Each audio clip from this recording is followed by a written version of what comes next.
Buku adalah jendela dunia.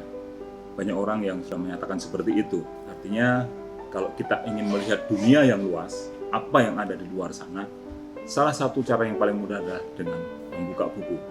Inilah gambaran bagaimana seorang yang memiliki kemampuan, kegemaran membaca, itu dapat memiliki wawasan yang lebih luas. Kalau kita ingin meningkatkan intelektualitas kita, meningkatkan wawasan kita, meningkatkan pengetahuan kita, maka dengan cara membaca, seperti yang dikatakan dalam surat Al-Quran, Iqra, bacalah. Oleh karena itu, untuk mengimplementasikan ini, saya berikan buku-buku kepada anak-anak yang mudah-mudahan bisa menginspirasi putra-putri generasi emas Aceh mendatang untuk menjadi pemuda-pemudi yang mampu membangun Aceh yang memiliki pengetahuan dan wawasan yang luas. Oleh karena itu, apa yang sudah disampaikan Bapak Presiden, SDM unggul Indonesia maju adalah salah satunya dengan membaca.